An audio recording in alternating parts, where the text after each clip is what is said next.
నమస్కారం. సార్, ఇప్పుడు ఈ వెట్టింగ్ టెన్షన్ ని ఎట్లా చూడాలి? ట్రంప్ డెసిషన్స్ రకరకాలుగా మారిపోతున్నాయి. ఇండియన్స్ యుఎస్ వెళ్ళాలనుకునే వాళ్ళ ఆశలుగానే ఉండబోతున్నాయా? ఎలా చూడాలి ఇది? అంటే ఎలా ఉందమ్మా అంటే ఈ వెట్టింగ్, ఎస్పెషల్లీ వెట్టింగ్ గురించి మాట్లాడుకుంటే డొనాల్డ్ ట్రంప్ ఒక స్పెసిఫిక్ గా అంటే ఈ కంట్రీ కోసమని పెట్టింది కాదు. ఈ మధ్యలో మీరు గమనించి ఉంటారు, DS-160 ఫామ్ కొంచెం రివ్యాంప్ చేశారు. అందులో ఏం చేశారంటే సోషల్ మీడియా ప్రెజెన్స్ గురించి, సోషల్ మీడియా అకౌంట్ గురించి, సోషల్ మీడియా పబ్లిసైజ్ చేయడం గురించి ఓపెన్ అప్ చేశారు. సో అందులో భాగంగానే దాన్ని ఎక్స్టెన్షన్ టు దట్, అంటే ఏదైతే అప్పుడు ఓపెన్ చేశారో దాని ఎక్స్టెన్షన్ టు దట్ ఇంకా బ్యాక్గ్రౌండ్ చెక్ చేయాలి, ఇంకా వీళ్ళకి వాళ్ళకి ఇక్కడ ఏదైతే కంట్రీ లాయాలిటీ కానీ, కంట్రీ సెక్యూరిటీస్ కానివ్వండి, ఇవి అమెరికా రాకంటే ముందే వీళ్ళు ఏ రకంగా బిహేవ్ చేస్తారన్న ఉద్దేశంతో జరుగుతున్న ప్రయత్నం అమ్మా. అంతేగాని దాన్ని బాగా సీరియస్గా తీసుకోవాల్సిన అవసరం లేదు. ఎందుకంటే ట్రంప్ అడ్మినిస్ట్రేషన్ వచ్చాక, ట్రంప్ 2.0లో ట్రంప్ అడ్మినిస్ట్రేషన్ కంప్లీట్ వరకు కూడా ఇటువంటి డైనమిక్ గా ఛాలెంజెస్ ఉంటాయి.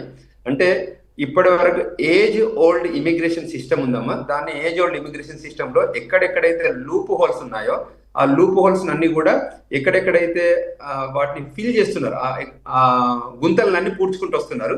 అందులో భాగంగానే కొన్ని ప్రయత్నాలు జరుగుతున్నాయి. ఇంకొకటి ఏంటంటే immigration to the United states అనేది ఒక కంట్రీ స్పెసిఫిక్ ఉండదమ్మా. ప్రపంచవ్యాప్తంగా ఉన్న వాళ్ళందరూ కూడా అమెరికాకు రావడానికి ఉండే ప్రోగ్రామ్ అది. డిపార్ట్మెంట్ ఆఫ్ స్టేట్ ఏం చేస్తుందంటే అక్రాస్ ద గ్లోబ్ ఉన్న యుఎస్ కాన్సులేట్స్ కానివ్వండి, యుఎస్ ఎంబసీస్ కానివ్వండి, వాటి నుంచి వాళ్ళు ఆ వీసా ప్రాసెస్ కానివ్వండి, అటువంటి కాన్సులర్ అఫైర్స్ నుంచి ఆ వీసా ప్రాసెస్ చేస్తుంటారు. సో ఇది ఇండియా ఇంట్రెస్ట్ లో పెట్టుకొని మొదలు పెట్టింది కదమ్మా, ఇది గ్లోబల్ ఇంట్రెస్ట్. గ్లోబల్లో వాళ్ళకి ఏదైతే కొన్ని సోకాల్డ్ కంట్రీస్ ఉన్నాయో ఆ కంట్రీస్ లో నుంచి ఎక్కువ థ్రెట్ ఉందని అనుకుంటారో, ఎక్కడైతే వాళ్ళకు లాయాలిటీ ఉండదు అనుకుంటారో, ఎక్కడైతే నేషనల్ సెక్యూరిటీకి ఇబ్బంది అవుతుంది అనుకుంటారో ఆ కంట్రీల మీదనే ప్రైమరీ ఫోకస్ ఉంటుంది.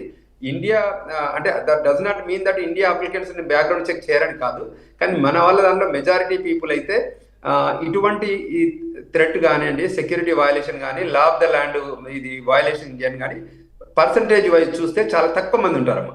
సో అందుచేత ఈ ఇండియా నుంచి ఎవరైతే అప్లికెంట్స్ ఉన్నారో, ఇండియన్ లో ఉన్న యుఎస్ కాన్సులేట్ లో అప్లికేషన్స్ పెట్టుకున్నారో వాళ్ళందరూ కూడా దీనికి ప్యానిక్ కావాల్సిన అవసరం లేదు, దీనికి భయపడాల్సిన అవసరం లేదు.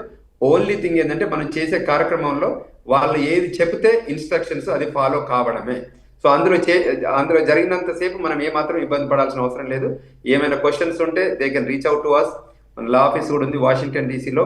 అదేవిధంగా మన గ్లోబల్ తెలంగాణ అసోసియేషన్ కూడా మేము హెల్ప్ చేస్తున్నాం. ఎవరికైనా క్వశ్చన్స్ కన్సర్న్స్ ఉన్నా కూడా మేము వివిధ రూపకంగా మేము వాళ్ళకి గైడ్ చేస్తున్నాం, ఎడ్యుకేట్ చేస్తున్నాం, కౌన్సిల్ చేస్తున్నాం.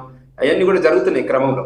సో అంచేత ఎవరు ఇబ్బంది పడాల్సిన అవసరం లేదు, ప్యానిక్ కావాల్సిన, అన్నిటికంటే ముఖ్యం ప్యానిక్ కావాల్సిన అవసరం లేదు. This is the standard process that they incorporating to the globe. Okay.